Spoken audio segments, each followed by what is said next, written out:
ലോക ചരിത്രത്തിൽ ഈ വെടിമരുന്ന് കണ്ടുപിടിച്ചത് ആരാണ് എന്ന് പരിശോധിച്ചാൽ അതിന്റെ ആദ്യ രൂപം ചൈനയിലാണെന്നും ചൈനയിൽ നിന്ന് മംഗോളിയന്മാരിലൂടെ ഏഷ്യയിലെ മറ്റു ഭാഗങ്ങളിലേക്കും യൂറോപ്പിലേക്കും ഒക്കെ എത്തിയെന്നുമാണ് പൊതുവെ എല്ലാവരും വിശ്വസിക്കുന്നത്.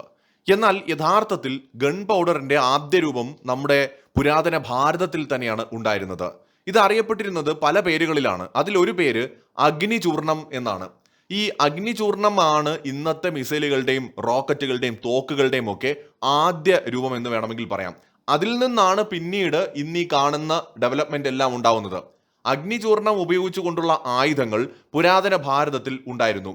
ആധുനിക അർത്ഥത്തിൽ ഗൺ പൗഡറിന്റെ ആവിർഭാവം ചൈനയുമായിട്ട് ബന്ധപ്പെട്ടിരിക്കുന്നുവെങ്കിലും പ്രാചീന ഭാരതത്തിൽ അഗ്നിയെ ആയുധമാക്കുന്ന വിദ്യകൾ നൂറ്റാണ്ടുകൾക്ക് മുൻപ് തന്നെ നിലനിന്നിരുന്നു എന്നതിന് ചരിത്രപരമായ നിരവധി തെളിവുകളും വാദങ്ങളും നിലവിലുണ്ട്.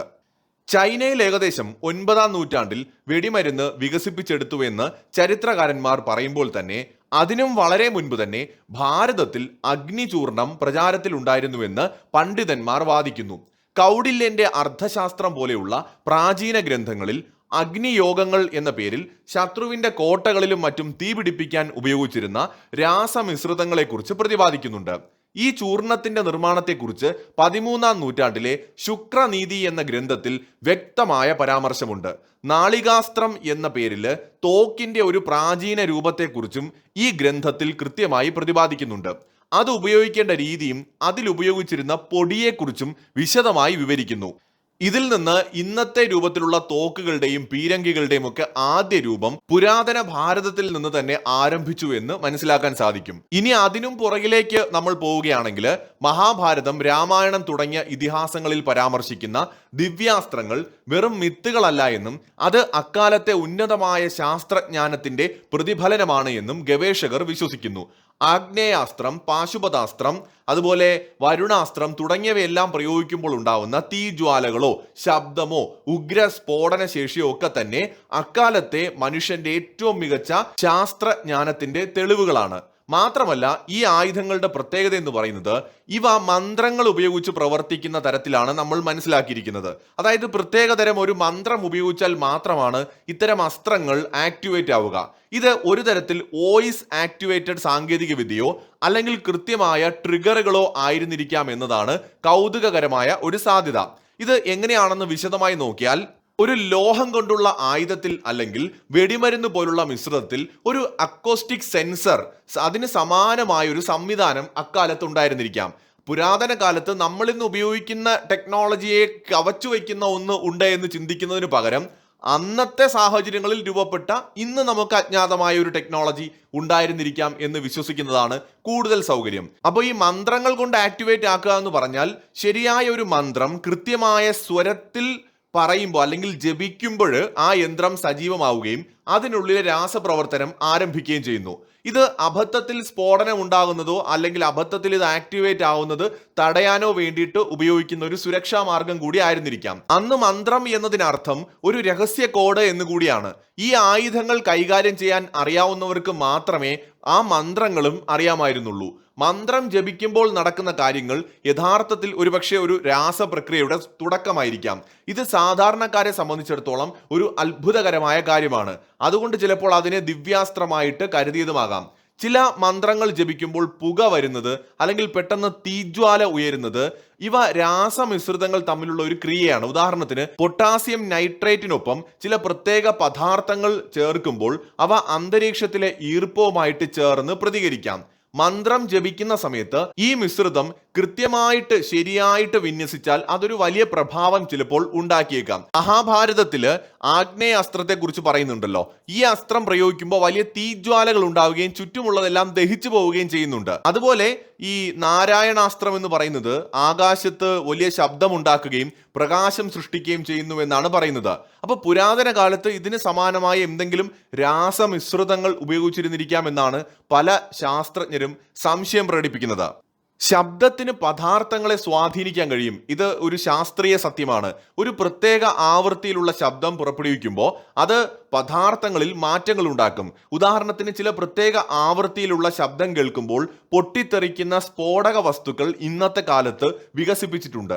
പുരാതന കാലത്ത് വളരെ കൃത്യമായ രീതിയിൽ മന്ത്രങ്ങൾ ഉച്ചരിക്കുമ്പോൾ അതും ഉച്ചാരണ ശുദ്ധിക്ക് അതീവ പ്രാധാന്യം നൽകിയിരുന്നുവെന്ന് ഓർക്കണം. ആ ശബ്ദ തരംഗങ്ങൾ ഒരു പ്രത്യേക രാസമിശ്രിതത്തെ പ്രേരിപ്പിക്കുകയും അത് കത്തിത്തുടങ്ങുകയോ ആക്ടിവേറ്റ് ആവുകയോ ചെയ്തിരിക്കാനുമുള്ള സാധ്യതയാണ് വളരെ കൂടുതൽ. ഇന്നത്തെ ആധുനിക മിസൈലുകളുടെയും അല്ലെങ്കിൽ ആധുനിക ആയുധങ്ങളുടെ എല്ലാം ആരംഭം എന്ന് പറയുന്നത് പുരാതന കാല ഇന്ത്യയിൽ നിന്നാണെന്ന് ഇതിൽ നിന്ന് തന്നെ മനസ്സിലാക്കാം. ഇന്ത്യയിലേക്ക് വിദ്യ അഭ്യസിക്കാനായിട്ട് വന്ന ചൈനക്കാരും ജപ്പാൻകാരും അറബികളും ഒക്കെ ആദ്യകാലത്ത് ഇവിടെ നിന്ന് ധാരാളം ഗ്രന്ഥങ്ങൾ പകർത്തി എഴുതി കൊണ്ടുപോയിട്ടുണ്ട്. അവരവരുടെ നാടുകളിൽ കൊണ്ടുപോയിട്ട് പല ആയുധങ്ങളോ പല സാങ്കേതിക വിദ്യയോ അക്കാലത്ത് വികസിപ്പിച്ചെടുത്തിട്ടുണ്ട്. പിൽക്കാലത്ത് യൂറോപ്യൻസ് അധിനിവേശം നടത്തിയപ്പോൾ അവരും ഇവിടെ നിന്ന് ധാരാളം സംസ്കൃത ഗ്രന്ഥങ്ങൾ കടത്തിക്കൊണ്ടുപോയിട്ടുണ്ട്. ഇതിൽ നിന്നാണ് അവരും പിൽക്കാലത്ത് പല ആയുധങ്ങളും ഡെവലപ്പ് ചെയ്തെടുക്കുന്നത്. വിജയനഗര സാമ്രാജ്യം വെടിമരുന്ന് ഉപയോഗിച്ചു വരുന്നതിന് ആധുനിക ചരിത്ര രേഖകൾ നമ്മുടെ മുമ്പിലുണ്ട്. ടിപ്പു സുൽത്താൻ ഉപയോഗിക്കുന്നതിന് മുമ്പ് തന്നെ വിജയനഗര സാമ്രാജ്യം വെടിമരുന്ന് ഉപയോഗിച്ചിരുന്നു. എന്നാൽ യൂറോപ്യൻ അധിനിവേശ ശക്തികൾക്ക് ഇന്ത്യയിൽ മേൽക്കൈ നേടാൻ സാധിച്ചത് വെടിമരുന്നിന്റെ അഭാവം കൊണ്ട് മാത്രമായിരുന്നില്ല, മറിച്ച് യുദ്ധതന്ത്രങ്ങളിലെ മാറ്റങ്ങൾ കൊണ്ടായിരുന്നു. യൂറോപ്യന്മാരുടെ മികച്ച ലോക ശുദ്ധീകരണ വിദ്യയും നാവികശേഷി, അച്ചടക്കമുള്ള സൈനിക വ്യൂഹങ്ങൾ എന്നിവ ഇന്ത്യൻ ഭരണാധികാരികളുടെ പരമ്പരാഗത യുദ്ധമുറകളെ മറികടക്കുന്നവയായിരുന്നു. മാത്രമല്ല, ഇന്ത്യക്കാർ തമ്മിലടിച്ചുകൊണ്ടിരുന്ന സമയത്തെ യൂറോപ്യൻസ് ബുദ്ധിപരമായി മുതലെടുക്കുകയും ചെയ്തു. എന്നാൽ യഥാർത്ഥത്തിൽ വെടിമരുന്ന് നിർമ്മിക്കുന്ന കാര്യത്തിലും ഉപയോഗിക്കുന്ന കാര്യത്തിലും വിജയനഗര സാമ്രാജ്യം വളരെ മുൻപിൽ നിന്നിരുന്ന ഒരു സാമ്രാജ്യമാണ്. അതിന്റെ തുടർച്ചയാണ് ടിപ്പു സുൽത്താന്റെ കാലത്തുണ്ടായ പുരോഗതി. സത്യത്തിൽ ടിപ്പു സുൽത്താൻ ഇതിന്റെ ഏറ്റവും അഡ്വാൻസ്ഡ് ആയിട്ടുള്ള അക്കാലത്തെ വെർഷൻ നിർമ്മിക്കുകയാണ് ചെയ്യുന്നത്. ഇന്ത്യൻ ആയുധ ചരിത്രത്തിലെ ഏറ്റവും വലിയ കുതിച്ചുചാട്ടം നടന്നത് മൈസൂർ ഭരണത്തിന്റെ കീഴിലാണ്. ഹൈദരലി തുടക്കം കുറിച്ച റോക്കറ്റ് സാങ്കേതിക വിദ്യയെ ടിപ്പു സുൽത്താൻ ലോക നിലവാരത്തിലേക്ക് ഉയർത്തി. നേരത്തെ പറഞ്ഞ വിജയനഗര സാമ്രാജ്യം ഉൾപ്പെടെയുള്ളവയിൽ നിന്ന് കിട്ടിയ ആ ഒരു ടെക്നോളജിയെ അതിന്റെ ഏറ്റവും മികച്ച ലെവലിലേക്ക് ടിപ്പു സുൽത്താൻ മാറ്റിയെടുത്തു എന്നുള്ളതാണ് വസ്തുത. മുളങ്കമ്പുകൾക്ക് പകരം മൃദുലമായ ഇരുമ്പ് കുഴലുകൾ റോക്കറ്റിൽ ഉപയോഗിക്കാൻ തുടങ്ങിയതോടെ അതിന്റെ ദൂരപരിധിയും കൃത്യതയും അതോടെ വർദ്ധിക്കാൻ തുടങ്ങി. ഈ റോക്കറ്റ് സാങ്കേതിക വിദ്യയുടെ കരുത്ത് ബ്രിട്ടീഷ് ഈസ്റ്റ് ഇന്ത്യ കമ്പനി നന്നായിട്ട് അറിഞ്ഞിരുന്നു. ശ്രീരംഗപട്ടണത്തെ പരാജയത്തിന് ശേഷം പിടിച്ചെടുത്ത റോക്കറ്റുകൾ ലണ്ടനിലേക്ക് കൊണ്ടുപോവുകയാണ് ബ്രിട്ടീഷുകാർ ചെയ്തത്. അവയെ ആസ്പദമാക്കിയിട്ട് വില്യം കോൺഗ്രീവ് റോക്കറ്റുകൾ വികസിപ്പിക്കുകയും ചെയ്തു.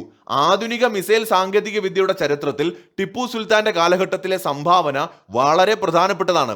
ഓർക്കുക, ഇന്നത്തെ മോഡേൺ എക്യുപ്മെന്റ്സിന്റെ എല്ലാം, മോഡേൺ ആയുധങ്ങളുടെ എല്ലാം ആദ്യ രൂപം ഉണ്ടാവുന്നത് ഇന്ത്യയിലാണ്. അതിനുശേഷം അതിന്റെ വികാസം നടക്കുന്നത് ഇന്ത്യയിലാണ്. അതിനെ വേൾഡ് ക്ലാസ് ലെവലിലോട്ട് കൊണ്ടുവരുന്നതും ഒരു ഇന്ത്യക്കാരനാണ്, ടിപ്പു സുൽത്താനാണ്. ടിപ്പു സുൽത്താന്റെ ഭരണകാലത്താണ് അത് ആ ലെവലിലോട്ട് എത്തുന്നത്. അതിനെയും യൂറോപ്യൻസ് മോഷ്ടിച്ചുകൊണ്ട് പോയിട്ട് പരിഷ്കരിച്ചിട്ടാണ് അതിന്റെ മോഡേൺ വെർഷൻ അവർ ഡെവലപ്പ് ചെയ്തെടുക്കുന്നത്. എന്നാൽ പിൽക്കാലത്ത് യൂറോപ്യൻ നരേറ്റീവും അറബിക് നരേറ്റീവും ഏറ്റവും റീസെന്റ് ആയിട്ട് ചൈനീസ് നരേറ്റീവും പിടിമുറുക്കിയതോടെ ഇന്നത്തെ ആധുനിക മനുഷ്യ സമൂഹത്തിന്റെ പുരോഗതിയിൽ, ഇന്നത്തെ ടെക്നോളജി രംഗത്ത് നമ്മൾ കൈവരിക്കുന്ന നേട്ടങ്ങളിൽ ഇന്ത്യ എന്ന് പറയുന്ന നമ്മുടെ രാജ്യത്തിന്റെ കോൺട്രിബ്യൂഷൻ ആരും എവിടെയും പറയാതെയായി. നമ്മളെ വെറും അപരിഷ്കൃതരായിട്ടും ഒന്നിനും കൊള്ളാത്തവരായിട്ടും മുദ്ര കുത്തുകയാണ് ചെയ്തത്. പ്രത്യേകിച്ച് കൊളോണിയൻ കാലഘട്ടത്തിൽ ബ്രിട്ടീഷുകാർക്ക് ഇത് എളുപ്പത്തിൽ സാധിക്കുകയും ചെയ്തു. ഒരു സിനിമാ ഡയലോഗിൽ പറയുന്നത് പോലെ, ഭൂഗോളത്തിന്റെ സ്പന്ദനം പോലും മാത്തമെറ്റിക്സ് ആണെന്ന് പറയുന്നത് പോലെ, ഗണിതശാസ്ത്രം പോലും തുടങ്ങിയത് അതിന്റെ ആരംഭം ഏറ്റവും മികച്ച നിലയിൽ നമ്മുടെ ഇന്ത്യയിൽ നിന്നാണെന്നിരിക്കെ അതുപോലും തിരസ്കരിക്കാനാണ് പലരും ശ്രമിച്ചത്. പൂജ്യത്തിന്റെ കാര്യത്തിൽ നിഷേധിക്കാൻ കഴിയാത്തത് കൊണ്ട് പേരിന് പൂജ്യം കണ്ടുപിടിച്ചത് ഇന്ത്യക്കാരെന്ന് പറഞ്ഞ് നമ്മളെ ഒന്ന് ആശ്വസിപ്പിച്ചു. യഥാർത്ഥത്തിൽ പൂജ്യം മാത്രമല്ല, ഗണിതശാസ്ത്രത്തിന്റെ ആദ്യ രൂപം പൂർണ്ണമായും വികാസം പ്രാപിച്ചത് ഇന്ത്യയിലാണെന്നും അവിടെ നിന്ന് അറബികൾ വഴിയാണത് യൂറോപ്പിലേക്ക് എത്തിയത് എന്ന വസ്തുത ഒരു കാലത്ത് നമ്മുടെ സ്കൂളുകളിൽ പോലും പിള്ളേരെ പഠിപ്പിച്ചിരുന്നില്ല. ആകെ നമ്മൾ പറയും പൂജ്യം കണ്ടുപിടിച്ചത് ഇന്ത്യക്കാര്, അതിനർത്ഥം ബാക്കിയൊക്കെ കണ്ടുപിടിച്ച വേറെ ആരാണെന്നാണ്. എന്നാൽ യഥാർത്ഥത്തിൽ ഇതെല്ലാം രൂപം കൊണ്ടത് പുരാതന ഇന്ത്യയിലായിരുന്നു എന്നതാണ് വാസ്തവം. അറബികൾ അതിനെ പകർത്തി എഴുതിയപ്പോൾ അത് യൂറോപ്പിലേക്ക് എത്തിയപ്പോൾ അത് അറബിക് അക്കങ്ങളായിട്ട് മാറി എന്ന് മാത്രം. അതിന്റെ ഒറിജിൻ എന്ന് പറയുന്നത് നമ്മുടെ ഇന്ത്യയാണ്. ഇന്നത്തെ തോക്കുകളും മിസൈലും അടങ്ങുന്ന ആധുനിക ആയുധങ്ങളുടെ എല്ലാം ആദ്യ രൂപം അത് ഇന്ത്യയിൽ നിന്നാണ് എന്നും അതിന്റെ അഡ്വാൻസ്ഡ് വെർഷനിലേക്ക് നയിച്ച റോക്കറ്റിന് തുല്യമായ ഒരു അത്യാധുനിക ആയുധം വികസിപ്പിച്ചതും ടിപ്പു സുൽത്താൻ എന്ന് പറയുന്ന ഒരു ഇന്ത്യക്കാരനാണ് എന്നതും ബോധപൂർവം തന്നെ പലരും മറന്നു പോകുന്നതായിട്ടാണ് കാണാൻ കഴിയുന്നത്. അതായത് പ്രാചീന കാലത്തെ അഗ്നിചൂർണത്തിൽ തുടങ്ങി ടിപ്പുവിന്റെ റോക്കറ്റുകളിൽ എത്തി നിൽക്കുന്ന ഈ വികാസ പരിണാമം ഭാരതീയ ആയുധ വിദ്യയുടെ നൂറ്റാണ്ടുകൾ നീണ്ട പരീക്ഷണങ്ങളുടെയും പരിഷ്കരണങ്ങളുടെയും ഫലമാണ്. പുരാതന ഗ്രന്ഥങ്ങളിലെ സൂചനകളും ആധുനികമായ ചരിത്രപരമായ തെളിവുകളും ഒരുപോലെ പരിശോധിക്കുമ്പോൾ ഇന്ത്യയുടെ ആയുധ നിർമ്മാണ ശേഷി ആഗോളതലത്തിൽ തന്നെ സവിശേഷമായ ഒന്നായിരുന്നുവെന്ന് കാണാം. ഇത് മാത്രമല്ലെന്നേ, ലോകത്തെ ഏറ്റവും മികച്ച ആയുധങ്ങൾ നിർമ്മിക്കപ്പെട്ടിരുന്നത് നമ്മുടെ ഇന്ത്യക്കാരാണെന്ന് പറയുമ്പോൾ ചിലപ്പോ നമ്മളെ ഇന്ത്യക്കാർ തന്നെ അത് പറയുന്ന ആളെ കളിയാക്കും. കാരണം അറിയത്തില്ല. ലോക പ്രശസ്തമായ ഡമാസ്കസ് വാളുകൾ ഇന്ത്യക്കാർ നിർമ്മിച്ചുകൊണ്ടിരുന്ന വാളുകളാണ്. ഊഡ് സ്റ്റീൽ എന്ന് പറയുന്ന സാങ്കേതിക വിദ്യയിൽ നിർമ്മിച്ച വിഖ്യാതമായ ഡമാസ്കസ് വാളുകൾ. എന്താണ് ഊഡ് സ്റ്റീൽ? നമ്മുടെ ദക്ഷിണേന്ത്യക്കാര്, നമ്മുടെ കേരളവും തമിഴ്നാടും അടങ്ങുന്ന കർണാടകയും തെലങ്കാനയും ഒക്കെ അടങ്ങുന്ന ദക്ഷിണേന്ത്യയിൽ നിർമ്മിക്കപ്പെട്ടതാണ്. പ്രത്യേകിച്ച് ഇന്നത്തെ തെലങ്കാന, കർണാടക, തമിഴ്നാട് ഭാഗങ്ങളിൽ വികസിപ്പിച്ചെടുത്ത ലോകത്തിലെ തന്നെ ആദ്യത്തെ ഉയർന്ന നിലവാരമുള്ള ഉരുക്കാണ് ഊഡ്സ് എന്ന് പറയുന്നത്. ഈ ഉരുക്ക് ഉപയോഗിച്ച് നിർമ്മിക്കുന്ന വാളുകളാണ് ഡമാസ്കസ് വാളുകൾ എന്ന് പറഞ്ഞ് അറിയപ്പെട്ടിരുന്നത്. ആദ്യകാലങ്ങളിൽ ഇവിടെ നിന്ന് വാളുകൾ ഉണ്ടാക്കി കൊണ്ടുപോകുമായിരുന്നു അറബികൾ വഴി. പിന്നീട് ഇവിടെ നിന്ന് സ്റ്റീല് കൊണ്ടുപോയിട്ട് അറബികള് സിറിയയിലെ ഡമാസ്കസിൽ വെച്ചിട്ട് അവിടെ വാളായിട്ട് രൂപപ്പെടുത്തിയിട്ട് അവിടെ വിറ്റിരുന്നു, യൂറോപ്പിലേക്ക് അടക്കം. ഇങ്ങനെ എത്രയെത്ര ആയുധങ്ങൾ ഇന്ത്യയിൽ നിന്ന് രൂപം കൊണ്ടിട്ടുണ്ട്. ഇതുമായി ബന്ധപ്പെട്ട കൂടുതൽ കാര്യങ്ങൾ അടുത്ത വീഡിയോയിൽ സംസാരിക്കാം.